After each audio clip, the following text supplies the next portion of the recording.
Yes, good morning to you once again. Always a joy to have you here with us on Gospel Best Radio. It's Tuesday, the 4th of February, 2025. The program is On the Lord's Side, Christian Perspectives on News and Current Events. I want to begin this morning by drawing your attention to a matter that has well engaged the attention of many Africans and many people all around the world. I mean, it's no longer news that there is a new president in the United States, and if all he has been doing has been limited to the United States, perhaps we would not engage as much as we do with his policies and development from the United States. But now many of his actions are also having repercussions.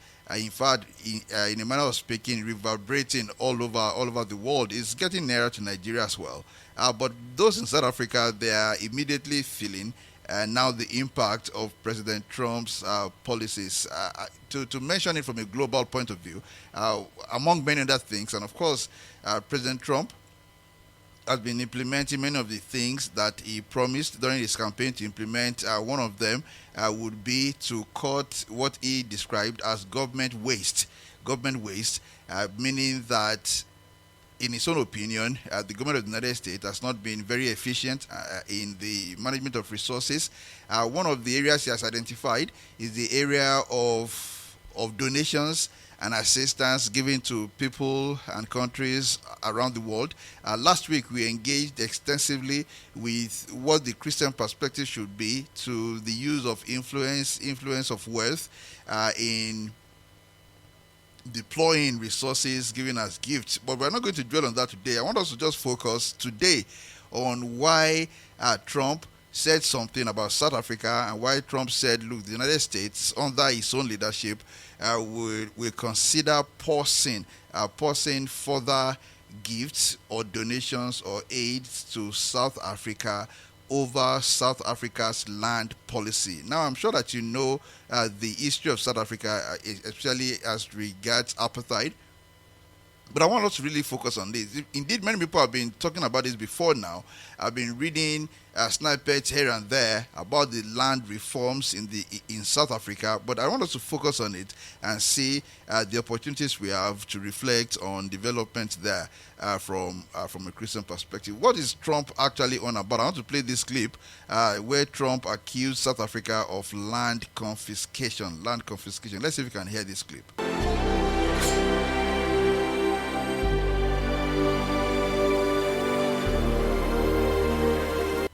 Still with the US's actions, while South Africa's new Expropriation Act, aimed at addressing racial land disparities, is sparking controversy. US President Trump has threatened to cut aid over concerns about land seizures. The law's passage has triggered an economic slump in South Africa as well. Here's what's been happening.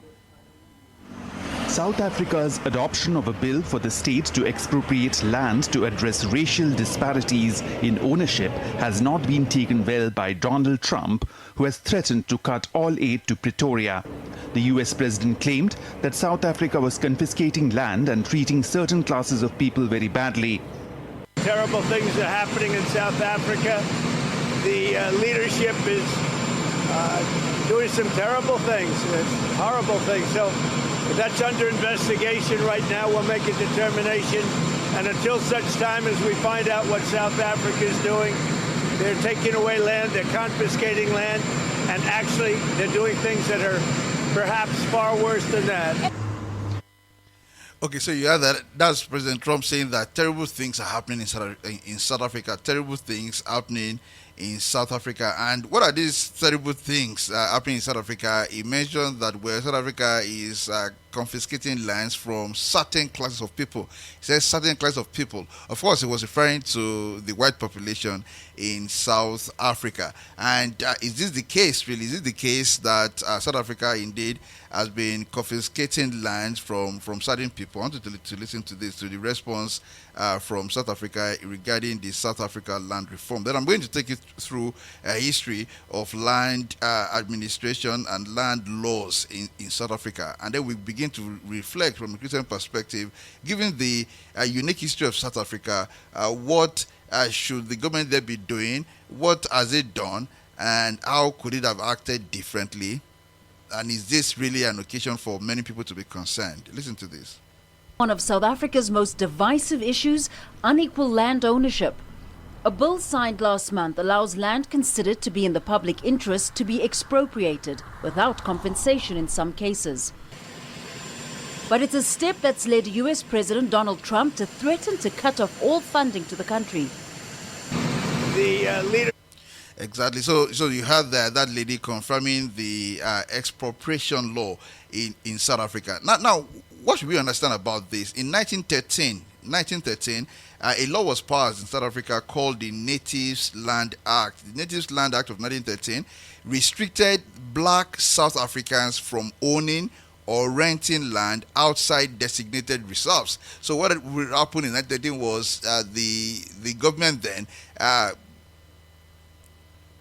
designated certain areas as reserved area where black South Africans were prevented from owning or renting land. I mean, that would be an act of injustice, and all of us can agree on that. And of course, that was one of the foundations for the apartheid regime in South Africa. Then in 1936, another law was passed called the Native Trust Land Act. Native Trust Land Act. It was an act that built on the 1913 law, the Natives Land Act, and of course it established the South African Native Trust to manage reserved lands.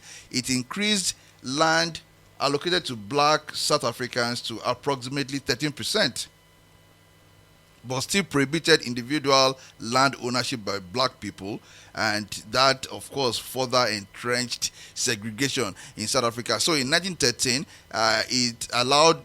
the law allowed for black persons to own not more than 7% of the country's land.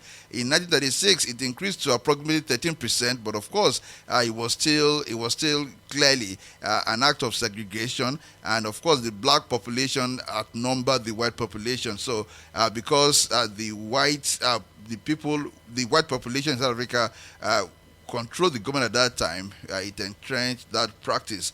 And then 1948, if you know your history, 1948 was when apartheid was actually implemented, the official start of apartheid in South Africa, a policy that enforced racial segregation. Because that's really what apartheid means, a policy of racial segregation. This is where blacks can go, this is what you can do, this is where you can live and work and farm, and then the whites, this is where you can live and work and farm. And of course, I mean, you understand that the whites had what they consider the better part of the land.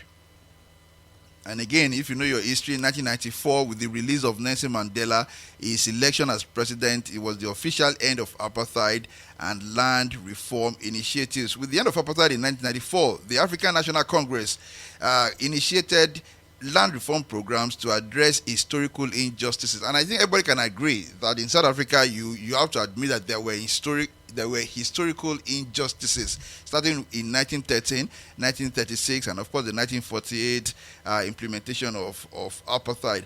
And the focus was on restitution, redistribution, and tenure reform. Then in 2018, there was a motion for land expropriation without compensation, and this is where we are drawing closer to the current state of affairs in South Africa. 2018, there was a motion for land expropriation without compensation. So this was a time when, of course, the ANC is populated mainly by black people, and the black population now has been governing South Africa since the 1990s, and at some point, many blacks started agitating and said, look, let's look back. In 1913, 1936, many of the native lands were confiscated from black people and given to members of the white population in South Africa. And now this is a time for us to retaliate, and I'm just using my own word. That's not the word they use, but to say essentially that's what it means, to say, look, let us now, take the land from the white population without compensation. And of course, in 2025, the report says in 2025, President Cyril Ramaphosa signed the Expropriation Act, permitting land seizure, listen to this, in the public interest without compensation. Now, in many jurisdictions, you have things like this. Even in Nigeria, you have provisions like this in the Land Use Act, empowering the government to take over any piece of land in the public interest. But then compensation has to be paid. But here in South Africa, it says land may be seized in the public interest without compensation. So you begin to understand where President Trump got his information and how he became involved. And people can begin to say, well, what is the interest of the United States in what is happening in South Africa, since, well, South Africa is far removed from the United States. Some would say, well, maybe because whites have been disadvantaged in South Africa, and of course, maybe President Trump favors white people and is concerned about their interests. That could well be the case. And I'm not in his heart. That could well be the case. But the point he is making is, well, we're not going to send money to a country where there is clear injustice taking place. This is not different from what the United States, through the U.S. aid, U.S. aid has been doing in many parts of the world. And we're going to get to it in the second segment of this program, thinking about U.S. aid and what concerns have now arisen in Nigeria about the role that the U.S. aid has played over the years in influencing things in Nigeria. And so, I mean, that's the current state of things in South Africa now, that the South African government now has the power under the 2025 Act to compulsorily take land without compensation. Of course, unless you want to be smart by half, or you just want to hide your head in the sand. The whole purpose of this, right, is for the black-led ANC to compulsorily confiscate land from the white population and redistribute it. Of course, and if you ask the ANC and those supporting the ANC in South Africa, they will say, look, this is just an effort to do what? To correct past injustice. And nobody can dispute that indeed there were injustices in the past in South Africa, 1913, 1936, 1948. Those epochal moments were without doubt whatsoever moment when injustice was formulated into law, entrenched into law, and deployed against the black population in South Africa. But now you reflect on all this. Let's even leave President Trump out of it for a while, although it was his action that brought this into focus. So even if he acted maybe wrongly, maybe just because he wanted to protect the white population in South Africa, a good thing is that in acting, he has called attention to what is taking place in South Africa.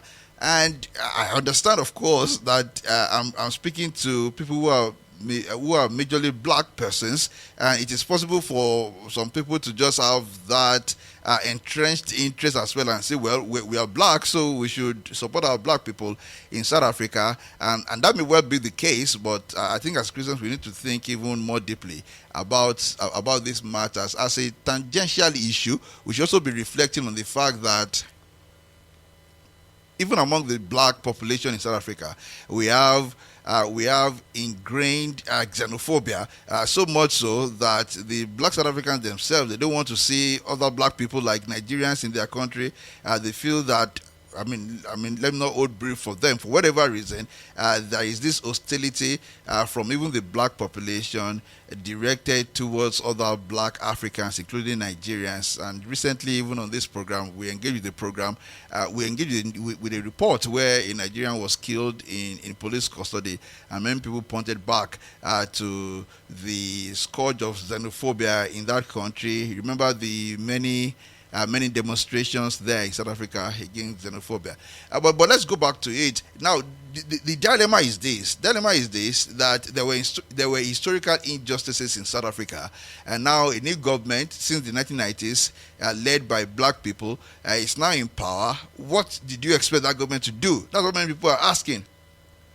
Given that land was compulsorily confiscated from the black population in 1913, 1936, and made official in 1948, what exactly do you expect the black community to do? And it brings us, the matter brings up a number of issues for us to reflect on. You want to balance a number of interests. On the one hand, there is a need to address historical injustices, right?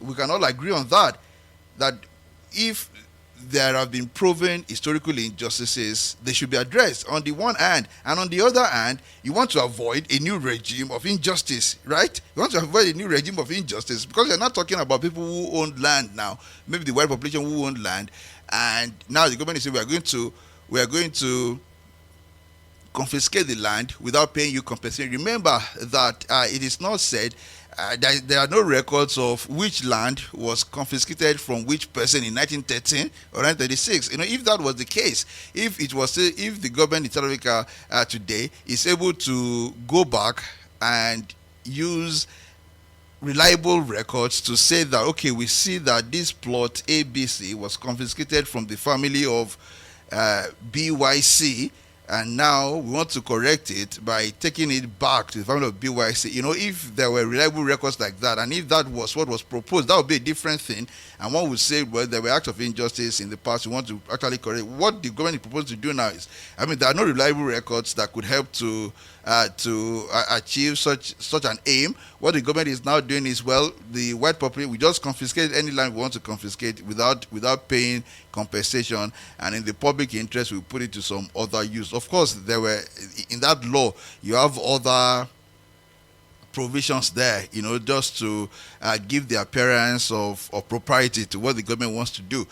But then, unless we want to put our heads in the sand, we know what exactly is about to happen there. So as we think about these things from Christian perspectives, you want to balance. If you know how this can be balanced, do join us on WhatsApp and make your suggestions. How do you balance the need to address historical injustices with the need to avoid a new regime of injustice? Because if you are thinking from Christian perspective, you are not going to say that, well, I don't care whether there is a new regime of injustice. You must care, because you don't want to, in the process of correcting an injustice, you don't want to foster on the country a new regime of injustice as well. So new injustices must not be created. We have to be careful. We have to be careful about that. And if this must be resolved, there must be a just resolution that will not punish those who were not directly responsible for past wrongs. Many people have been saying this, you see, and let us just go on a tangential exploration again. You must have heard about the issue of repatriation and about the demands by some black communities in the United States, for payment of compensation. These are people who are arguing and saying that, look, we got to America because Americans in the past, and we're talking about the 18th century, the early part of the 19th century, maybe even the 17th century, even the 16th century, right? That Europeans and Americans raided Africa, took slaves from Africa, and took them to different parts of Europe, and especially to many parts of America, both South America and North America. And they're saying that for that ancient historical injustice, now we are demanding compensation, right? We are not demanding compensation, and many people are arguing against that. They're saying, look, okay, those injustices are acknowledged, right? But hey, who are we going to pay the compensation to? We are talking about generations since the 16th century. And now people who are black are now saying, well, we are descendants of those who were dealt with unjustly. We are descendants of those who were brought from Africa against their will to be slaves in Europe and America. So pay us compensation. And when people say, hey, pause, wait a minute, who are you? Who are you? Can you show how directly you are related to the person who was brought in as a slave? And even if you can show it, you are not the person who was brought in as a slave. And as a principle of justice, you want to ask yourself, how do we ensure that you are not punishing people who are not directly responsible for past wrongs? Because if you are saying you want the compensation, you want to get the compensation from people, from current citizens of United States who were not responsible for the past wrongs. Even if we can argue that the biological descendants of the slaves could in some way be entitled to some compensation, from whom are we going to take it? You are going to take it from current citizens of the United States who were not part of the wrong done, right? You want to take it from white people today who were not a part of the wrong done. And that's the same principle you have to apply to the matter in South Africa. Now you're going to say, okay, the current white people are going to see the land from them. And they said, look, we're not part of these things. Maybe our fathers and our grandfathers did this thing, but we're not part of it. And this should remind us of Ezekiel 18:20, where the Lord said through his prophet, the son shall not bear the iniquity of the father, neither shall the father bear the iniquity of the son. To a secular mind, this is a difficult thing to wrap one's head around. You say, look, we have to address past injustices. But in addressing it, if you address it the way that South Africa has proposed, what you are actually doing is entrenching another regime of injustice. And the arc of the world, it's so long, you do not know what the future holds. Maybe at some point in the future, people sympathetic to the white population will also gain ascendancy in South Africa, and then we say, look, okay, the injustice of 2025, we also want to redress it, and can see how it becomes a vicious cycle. Of course, as we think about this from Christian perspectives, we are thinking to ourselves, this shows us the challenge of using law to right past wrongs in a fallen world. A person who thinks purely from secular perspective says, look, we have to use the instrumentality of the law and the government to right past wrongs, to make right the wrongs of the past. But in a fallen world, that's a difficult thing to do. It's a really difficult thing to do. Number one, for example, you're not going to excuse those slave traders of the 16th, 17th, and 18th century. You're not going to excuse them. On the other hand, you're going to say to yourself, okay, with the instrumentality of the law, what can we do to redress that wrong? Who are we going to pay the compensation to? From whom are we going to take the compensation? Right? It's a fallen world. We are just so limited in what we can do to bring about justice. Yet we are called to do justice wherever we can. Laws can attempt to correct past evils, but they cannot undo the damage entirely. And I think we can agree on that. Even if all lands were to be confiscated from the white population in South Africa and given to the black population, perhaps it will be some form of correction. It will be another form of injustice in a sense, and the reality is that I cannot even undo the real damage that has been done over the years, in fact over the centuries. It's also another reminder to us that we need something much more, right, than a reliance on government and on laws to correct past injustices. And that's the point I want to make, and this is a point that we have made severally on this program, that you find that from a Christian perspective, you are always met with the reality over and over again. You are met with the reality that humanity needs much more than laws and government interventions to bring about justice. We are just so limited, so much so that from time to time we find ourselves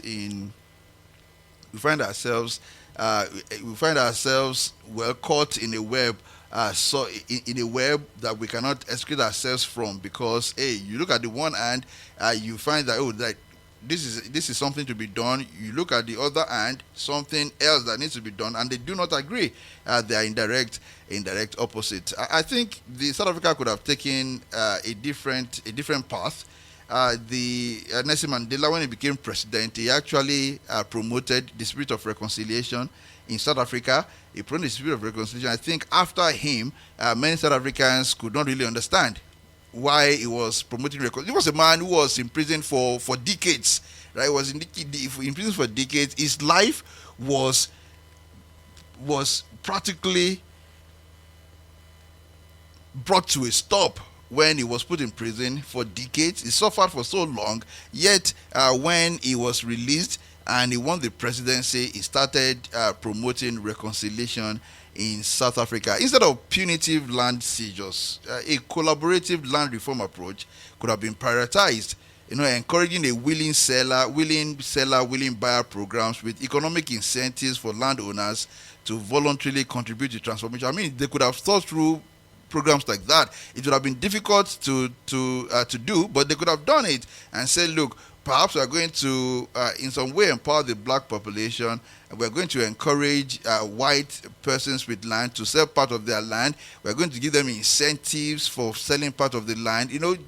There are different methods and means that the government can use to encourage the transfer of land in that manner, instead of just a pure confiscation without compensation. And of course, you know that politicians are also limited. They want to appeal to their voting base. If that's what people are clamoring for, they want to do it. And we find that there could have been a middle path. I mean, in thinking about this matter, we want to see how it's going to play out between President Trump and President Cyril Ramaphosa of South Africa. But that's not what we are really concerned about. I hope that in reflecting on these things, we come to a deeper understanding of how it is actually a difficult thing, a challenging thing to bring about full and true justice in a fallen world. And that is why, among other things, we need to always pray for those who are in office, those who are in government, because they just have a lot of things to balance, a lot of interests to balance, and many times these interests are not reconcilable. But I think that if the ANC had chosen to continue in promoting the spirit of reconciliation championed by Nelson Mandela, it would have come to a different conclusion. I mean, there are many reports, if you go on Twitter, of how it is not only that land has been confiscated from white persons in South Africa without compensation, that many white farmers have actually been killed, and that many white persons in South Africa actually feel threatened in that country right now. It should not be, for us who are on the Lord's side, we cannot just simplify the issue and say, well, they did wrong in the past, maybe they should start paying for it. That is not the approach of a mind that has been transformed by the Holy Spirit. You want to be concerned about that. Again, I make that point. You don't want to correct past injustice by doing what?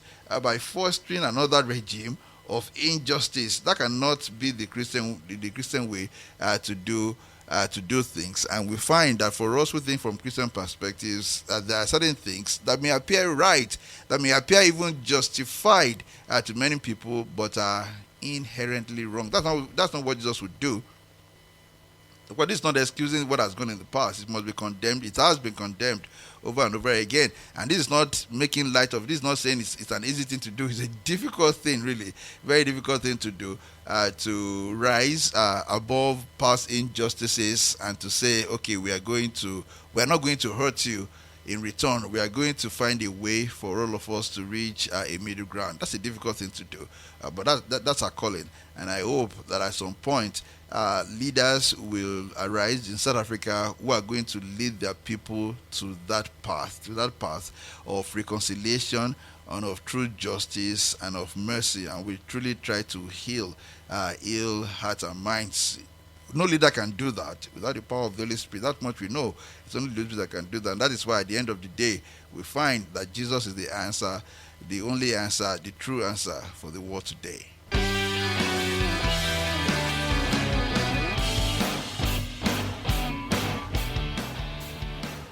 Okay, and next you must have been hearing so many things about USAID. USAID stands for the United States Agency for International Development. Last week we engaged extensively when President Trump, again we go back to President Trump, when President Trump paused support from the United States Agency for International Development, and that pause of donations reverberated all over the world. Remember that last week we engaged with the concerns raised by many medical practitioners in Nigeria when they said, look, with the pausing of aid from the United States Agency for International Development, those who are living with HIV and even full-blown AIDS in Africa and especially Nigeria would be put at a disadvantage. Many people have said that without the intervention of the United States through the USAID and the PEPFAR program, that it will cost as much as about 3 million naira for a person living with HIV to buy medication. And many people were concerned. I mean, thankfully, President Trump has removed PEPFAR, that program that addresses AIDS and HIV issues in Africa. He has removed it from the list of programs paused by the USAID, and that's a good thing. That's a commendable thing. And we understand that his administration is now going through the activities of the USAID one by one to see which program should be continued and which program would be axed.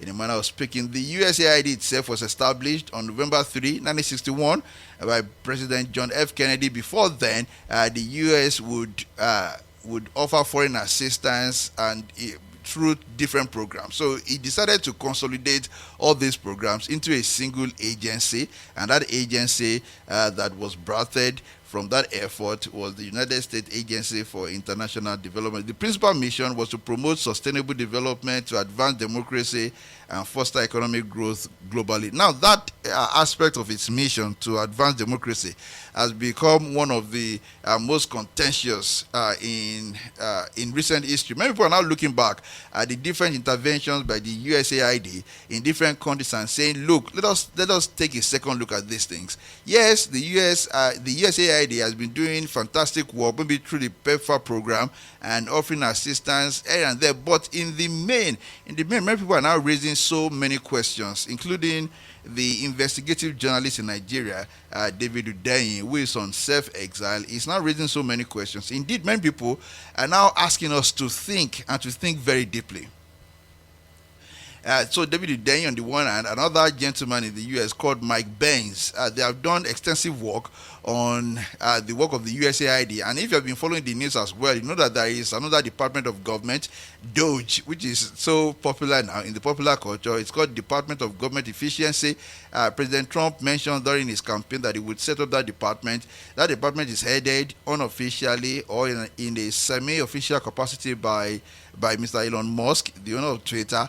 And, well, at some point, the officers of DOGE, Department of Government Efficiency, set up by Donald Trump, wanted to gain access to USAID, to their books and their computer systems to audit it, and they were prevented from going into the building by the security personnel there. Afterwards, the security personnel were put on leave.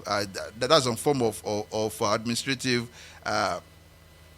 discipline for resisting that. Anyway, the scandal that is about to break, that appears about to break in the United States, is that it is now coming to light that the donations and assistance given by the USAID all over the world have not always been for good, right? And that it will explain why in many parts of the world, in many countries of the world, protests broke out that led to the toppling of government or to the winning of elections by preferred candidates in the United States. Many people are now talking about how it is now understandable that in some part of the world, people would go out on the street for days and weeks protesting over and over again.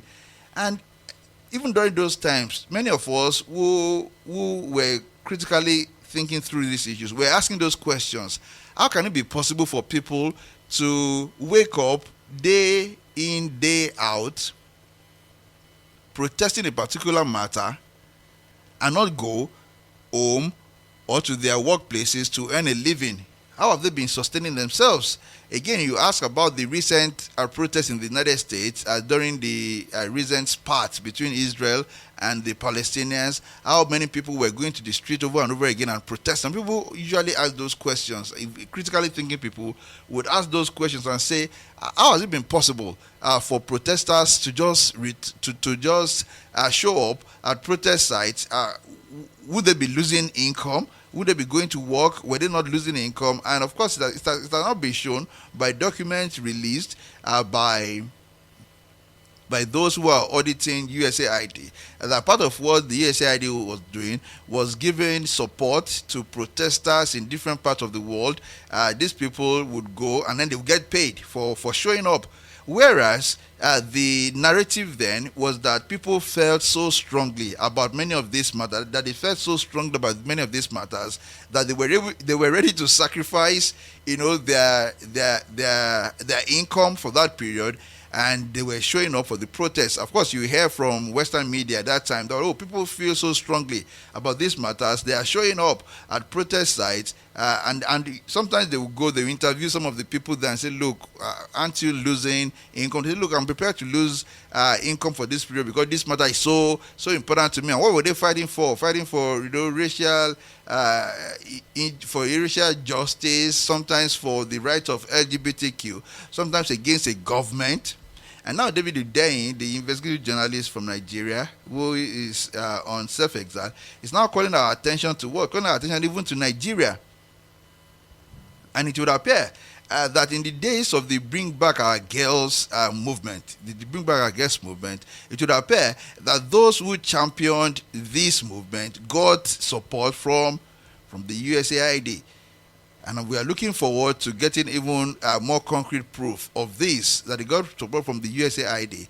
And this is now also bringing to focus all the things that happened in Nigeria in 2014, 2013, 2014, 2015, the things that led to the defeat of then President Goodluck Jonathan and the ascendancy of the All Progressives Congress. Now, if you remember, during that time, there was a time when the then First Lady, Mrs. Patience Jonathan, who at that time was just unable to understand the Chibok girls issue, could not understand how it happened, whether it actually happened, and then he called the principal from that school and some teachers from that school, trying to interrogate them, and they were giving answers, obviously answers that did not make full sense to those in government at that time. And if you remember what she said, so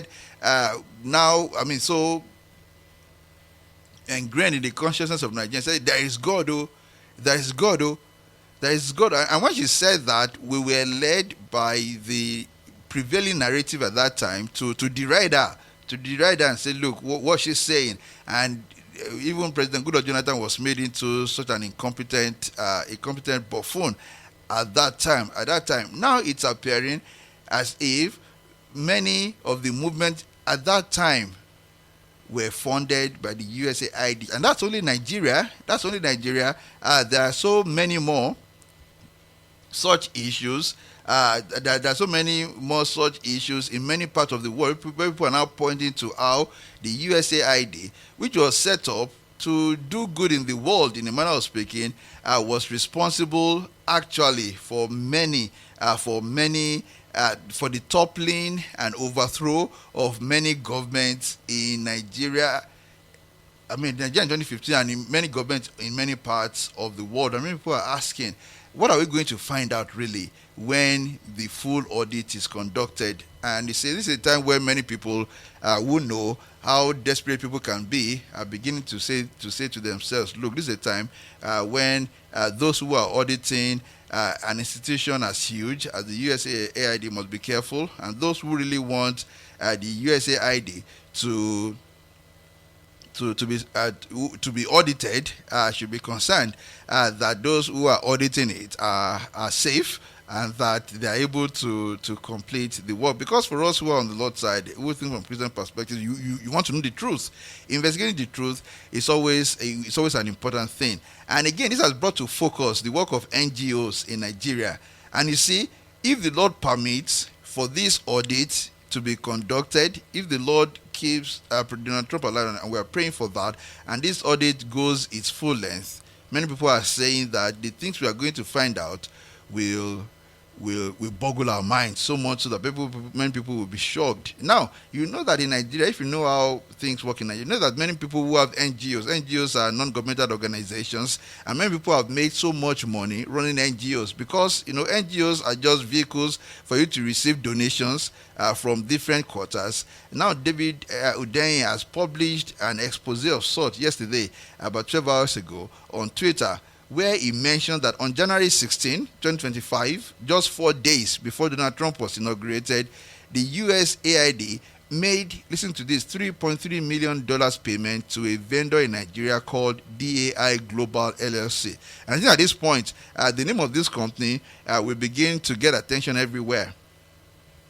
So January 16 this year, just before Trump was inaugurated, $3.3 million was paid to this company, DAI Global LLC. And between 2020 and 2025, listen to this DAI Global LLC, a Nigerian entity, received, at least $48 million of US taxpayers' money. and it was given to this agency, to this entity registered in Maryland, USA, but operating in Nigeria. And then you look at the activities of that company in Nigeria, and it's just called a climate NGO. Climate NGO. So even without more, you find that the USAID has been used to do so many things that are not reflected on the books. And I can tell you, as a matter of practical wisdom, anything that is done that is not accounted for, that cannot be openly reported, is probably not right. Can we agree on that? Where you are doing anything that cannot be fully reported, and you have to couch in some other ways, and where money is going to certain purposes that cannot be disclosed to the taxpayers, you can rest assured, if you don't want to just have your head in the sand, that there is something much more going on there. There's something much more going on there. And we're looking forward to all these things coming to light. Somebody mentioned, as many people continue to reflect on these things, somebody mentioned that this is the way the world was. Those who are wise, they know that no secrets will stay hidden forever. Secrets may stay hidden for a long time, but never forever. Never forever. You never know what will happen that will then pull the cover over many of these things. Jesus himself said it to us. The things that have been said in the back rooms will be proclaimed on the rooftops.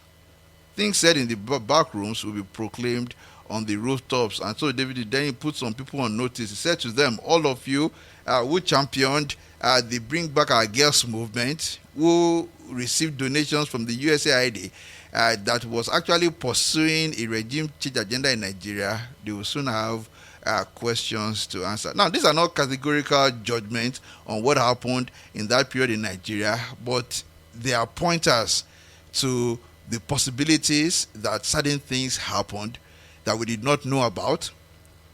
And I've always said this, as someone who was also persuaded to take a political position against then President Goodluck Jonathan, I always say to myself, this is a reminder, I've been reminded of this even before this, that we must be so careful about the positions we take, about the causes we support in this world where there is so much disinformation, in this world where you do not see the full picture of anything. You never see the full picture of anything. You just know what you know, right? You just know what you know. And one must always give allowance that one does not know everything. What is the reality we are being confronted with now in the world is that there are certain institutions, certain interests that are actually interested in conditioning the minds of people to thinking in a particular way. So sometimes when you see a riot, when you see a protest, when you see some agitations, you want to first ask yourself, what is the interest of those who are agitating for these things? You want to be sure that they are not people who have just, who have just contrived a dispute of sort. So people do these things. They want power, and power is always the point, or money. They want power, they want money, and then they make somebody out to be like a villain, to be like your enemy, and they say, "Look, let's go and fight this." I mean, you come across this in politics, even in your community associations. Even in church, people who have their own agenda, and then they come to you and say, "Oh, these are the issues." And if you just buy into the things they have said, you'll be surprised. You may find yourself surprised that all the while they had an agenda different from the one that was disclosed, to you. And as people on the Lord's side, we cannot be more cautioned on this matter than this. So this is one matter that I look forward to following, and I look forward to even many more developments on this. But I think even at this point, we can look at the USAID matter and say to ourselves, we we have to be more and more careful. If you see an institution set up, say, oh, they just say it's doing good. They point out the good works done by the institution, whereas it is a possibility that those who actually manage those institutions are using it as a cover for the many other horrible things that are being done in different parts of the world. And the most injurious, I think, is to enlist the services of innocent people into causes, into fights, into agitations that they do not really understand, or if they think they understand, they do not actually see all the sides to the matter. If many people knew the old truth about many of the matters they are championing, they wouldn't be championing those matters. That is truth. You find that if you knew the old truth about some of the things you are fighting for, you're agitating for, you wouldn't be agitating for them. Now that is why I think it's a part of wisdom for one to always moderate one's stance on many issues and say, look, this is the much we know. Given what we know, this is where we think we should stand. And we should always give the benefit of the doubt, even to many people, especially people who have been made out to be evil people. You want to get to know them yourself. You want to give people the benefit of the doubt. Don't just act on somebody say so and run. And then again, it brings to fore the matter of people who get paid to tell lies. I think that's one of the most horrible things to do in the world, to get paid to perpetuate a lie or to concretize a lie or to further a lie. And that is happening so many times, especially even in our current, in the contemporary world. You look at, there are so many influencers who are just available to be bought. They have large followings on social media, and they are ready to be paid. They made money from it. They monetize their influence. People pay them and say, look, can you put this article on your blog, on your social media platform, or can you please tweet about this matter? And they tweet about it, and they get paid for it, even if they know that they would be propagating lies or perpetuating lies. There was a time that I used to write a number of articles for a certain person, and at some point I came to the conclusion and I said, look, I'm not going to write these articles again because I realized that what I was doing basically was just helping a person with a political interest to further perpetuate lies, or in any case, just to say things that to say as true things that I do not know for a fact to be true. And if there is anybody out there who gets paid to write or say things without consideration to whether those things are true or not, that person should think again. That is classic lying, and that's classic lying. And you know what? The lies that you are repeating, that you are propagating, that you are perpetuating in exchange for money could have ramifications for countries, for individuals, ramifications that will stay with countries for decades to come, and in some cases for generations to come as well. Again, we must end on this note. We know so much about this, but we do not know everything. And that is why I think everybody should be interested in what happens next concerning this audit of the United States Agency for International Development. We live in interesting times, right? We live indeed in interesting times. Thank you very much for staying with us this morning on Gospel Best Radio for On the Lord's Side, Christian Perspectives on News and Current Event. I look forward to being with you again tomorrow by the grace of God. Whatever you do today, please remain firmly on the Lord's side. God bless you. God bless you. You are listening to GospelBellsRadio.com, the Christian internet radio with a mission to engage the culture with the mind of Christ. Keep listening and invite others too. God bless you.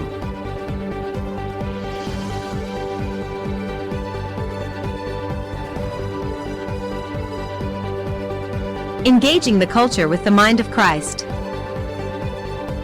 Engaging the culture with the mind of Christ. Engaging the culture with the mind of Christ. Engaging the culture with the mind of Christ. Engaging the culture with the mind of Christ.